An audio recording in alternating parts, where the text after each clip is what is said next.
Apocalypses come in many shapes and sizes. In our culture, so deeply influenced by Christian imagery and ideology, apocalypse, as a word, tends to evoke visions of destruction and mayhem.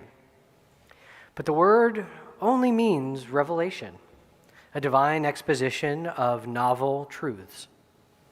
Sometimes, because of the power of these moments, they are filled with destruction and mayhem. But sometimes they're much simpler. One event we may not often think of as an apocalypse is Abraham and Sarah's journey to Canaan, which we read this week.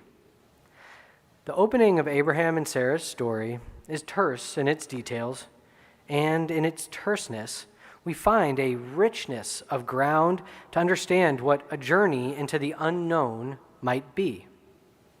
Our commentators all agree that the reason God did not reveal where they were going was in order to give them the opportunity to act on faith, and to therefore be conduits for the divine. In their travels, they collected new people, revealing their novel knowledge of a singular entity behind all the universe, in opposition to the normal and accepted way of functioning with a bevy of local and diverse gods. In essence, the destination wasn't the point.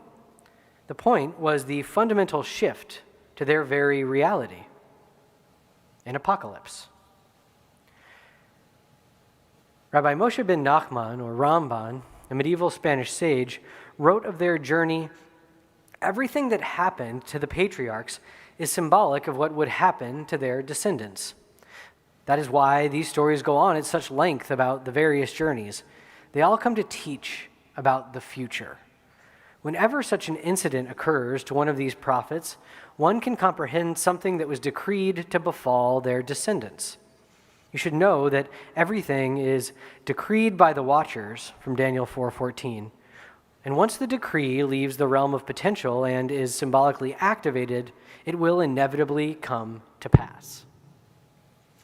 Ramban, in his way, is tying the patriarchs and matriarchs' journeys to the apocalyptic thread of our tradition, using the book of Daniel, which itself is referencing an obscure ancient Jewish belief in angelic beings who oversee and decree all things going on in history. This interpretation radically reimagines the nature of Abraham and Sarah's journey. Through it, Abraham and Sarah's choice to go forth in accordance with the message of divine unity, which would then transform the world, becomes an apocalypse itself. Each action they take sends ripples throughout time, changing the fate of their descendants, including you and I. In this, Abraham is often cited as the founder of Judaism, Christianity, and Islam, which over 50% of the world ascribe to. And that played an integral role in the creation of contemporary civilization. Foundationally, modernity as we know it, be it secular or religious, is still based in a worldview with ideological elements of the Abrahamic move towards monotheism. During the Enlightenment, even during the foundation of the Reform movement and the Jewish Haskalah, the Jewish Enlightenment, attempts were made to sever the allegedly superstitious aspects of religion from the universal ethics therein. But this move only further sunk the foundational Abrahamic ideology beneath a layer of secular language.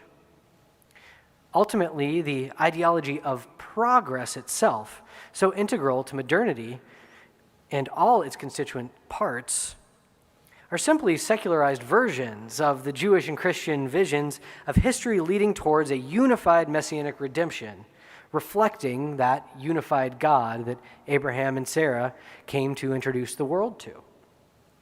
These values and beliefs have driven our cultures and nations for millennia now. In short, the story we read from this week is not only a story about the man and woman many refer erroneously to as the first Jews, but it is the start of the world we live in today. Just as Ramban told us, Abraham and Sarah's steps recorded in our Torah this week are not only the founding of the Jewish people, but an apocalypse that has unfolded and guided human history until this day. In her groundbreaking novel, The Fifth Season, N.K. Jemisin ends the prologue with this short prelude. This is what you must remember. The ending of one story is just the beginning of another. This has happened before. After all, people die, old orders pass, new societies are born. When we say the world has ended, it's usually a lie, because the planet is just fine. But this is the way the world ends. Apocalypses do not truly end the world. Apocalypses end the basic facts about life that inhabitants take for granted. They shake foundations, they upend hierarchies, they rearrange priorities. Often, maybe always, this extreme turbulence does create a good deal of destruction. But a new world arises from the ashes every time. Abraham and Sarah lived this. And in fact, we are going through just such an apocalypse right now. Just a month ago, our city was hit by a devastating hurricane that took many lives. I didn't feel the effects myself other than subway disruption, but that privilege is waning. 9 years ago, our city was hit by an even worse hurricane, whose effects many are still suffering from today. These are two snapshots of two moments in our one city in which climate change caused severe problems to our ways of life. Many more occur worldwide with great regularity. Each could be an apocalypse if we listen, and listening is the key. Abraham and Sarah are called by God to lech lecha, to leave behind everything they know, and they do so. They venture into an opaque future, and their willingness to listen and act, not knowing what the outcome would be, made all the difference. We too stand this day at a moment of lech lecha, a moment of possible apocalypse. By listening and acting, Abraham and Sarah were able to take part in the apocalypse. Their actions made ripples throughout history, bringing about change, promise, and most importantly, blessings for their descendants, for us. We have the opportunity to do the same. We have an opportunity to bring about the next stage in the revelation of Abraham and Sarah, moving beyond the Industrial Revolution, moving beyond modernity, to a world even more unified, more whole, more just, and more at peace with itself. Certainly, the changes necessary to bring about this world are vast and drastic, just as the leap of faith undertaken by Abraham and Sarah was. A grieving process must have happened for them, and many of us are currently experiencing climate grief. Any loss, especially of an entire world, an entire way of life, leads to grief. But they went through this process on their terms, knowing their truths, and we can too. Let us today look the truth squarely in the face. The order of the modern world we exist in, the comforts and the fundamentals, as we have all known them, are coming to an end. The apocalypse is here, whether we like it or not.